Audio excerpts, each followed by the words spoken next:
In front of me is REALME C63 and today I would like to show you how you can turn on or turn off location.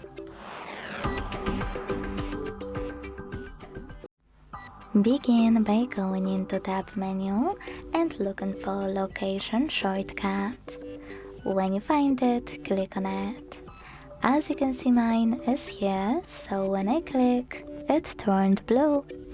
That means that location is on. To switch it off, click on the same shortcut until it's white. You can also go into devices settings and scroll to click on location here. Then manage it thanks to this switcher. Thanks so much for watching. If you enjoyed this video, leave a like, comment and subscribe.